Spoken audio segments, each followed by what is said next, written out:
Saudari-saudaraku dimanapun Anda berada, bertemu kembali dengan saya Romo Tino SSCC di dalam catatan pesiarah. Di dalam perjalanan hidup seringkali kita mengungkapkan mengapa Tuhan memberikan ini, mengapa Tuhan menghukum ini, kenapa Tuhan begitu tega menghancurkan bait Allahnya. Tetapi kita jarang dan mungkin tidak pernah bertanya, apa yang bisa saya berikan bahkan kepada orang di sekitar saya dan juga keluarga saya. Sebelum kita mendengarkan permenungan dari catatan pesiarah, marilah kita membuat tanda kemenangan Kristus. Dalam nama Bapa dan Putera dan Roh Kudus. Amin. Allah Bapa Maha Cinta, kami sungguh bersyukur karena cinta-Mu yang begitu besar Kau berikan kepada kami. Tuhan, jadikanlah kami anak-anak-Mu untuk tidak putus pengharapan, karena Engkau selalu memberikan harapan kepada kami. Karena tidak ada suatu pun yang tidak mungkin bagi-Mu untuk hidup kami. Sertailah kami dan jagailah kami selalu anak-anak-Mu. Amin. Saudari-saudaraku yang terkasih di dalam Yesus Kristus, selamat pagi, Tuhan memberkati kita semua. Saudari-saudara, seringkali di dalam hidup kita bertanya, mengapa Tuhan begitu tega dengan bangsa pilihan yang Ia bangun dan Ia dampingi, bahkan Ia berkati. Bait Allahnya menjadi hancur, kota-kotanya menjadi runtuh.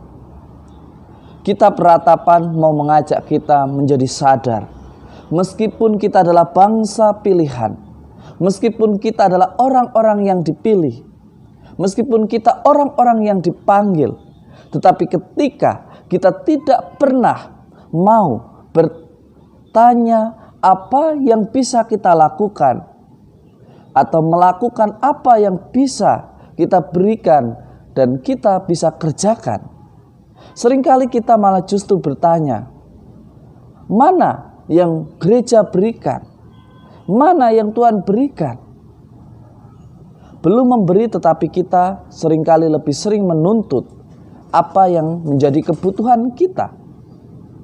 Saudari-saudaraku yang terkasih, keegoisan, kesombongan, tidak mau tahu, cuek, dan merasa diri paling hebat telah menghancurkan bait Allah yang ada di dalam hati kita.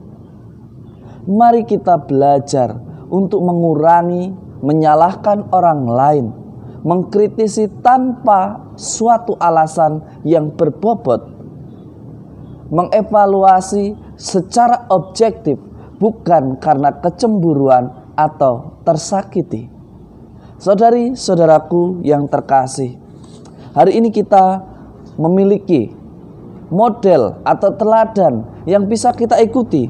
Seorang perwira yang memohon kepada Tuhan bukan untuk kesembuhannya, tetapi untuk kesembuhan hambanya. Bahkan suatu iman yang begitu besar yang ia hidupi. Lihat kata-katanya, Tuhan, hambaku terbaring di rumah karena sakit lumpuh dan ia sangat menderita. Lalu Yesus bersabda, aku akan datang menyembuhkannya. Tetapi perwira itu berkata, Tuhan, aku tidak layak menerima Tuhan di dalam rumahku. Katakanlah saja sepatah kata, maka hambaku itu akan sembuh. Saat berdoa seringkali kita malah justru menghakimi Tuhan. Tuhan, mengapa Engkau memberikan penderitaan seberat ini? Tuhan, mengapa Engkau menghukum saya? Tuhan, mengapa Engkau memberikan pasangan yang selalu melukai? Kenapa Engkau memberikan teman yang selalu melukai? Kenapa Engkau membiarkan saya hidup di keluarga yang miskin dan begitu banyak tertimpa masalah? Mari kita belajar berdoa. Cara hidup orang beriman, belajarlah berdoa dari perwira ini. Dia berdoa dengan penuh keserahan, dengan penuh pengharapan dan dengan penuh iman. Bahkan dia berdoa bukan untuk dirinya sendiri, tetapi untuk hambanya yang berbaring sakit. Lihatlah, yang menyembuhkan adalah iman dari perwira ini. Sekali lagi, di dalam iman akan Yesus ada harapan, ada sukacita. Semua tergantung bagaimana kita melihat, bagaimana kita mencoba untuk mencari solusi atas persoalan yang kita hadapi. Seringkali kita hanya fokus pada masalahnya, lalu mencari siapa yang bisa dikambing hitamkan. Tetapi mari kita belajar dari perwira ini. Dia datang kepada Tuhan, memohon dengan penuh pengharapan dan iman, dan akhirnya mukjizat terjadi di dalam hidupnya. Imannya telah menyembuhkan orang banyak. Dan semoga kita pun memiliki kepasrahan yang total di dalam doa. Bukan mengkambing hitamkan, tetapi dengan rendah hati, penuh iman dan harapan, membiarkan apa yang menjadi rencana Tuhan terjadi atas hidup kita. Semoga berkat Tuhan melimpah atas kita semua, dalam nama Bapa dan Putera dan Roh Kudus. Amin. Saudari-saudaraku dimanapun Anda berada, ingatlah, mengeluh, mengkambing hitamkan, mencari kesalahan orang lain tidak ada untungnya.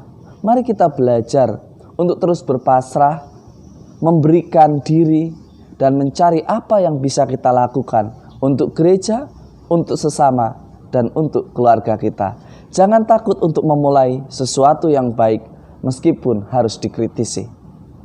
Selamat pagi dan selamat beraktivitas. Tuhan memberkati kita semua. Amin.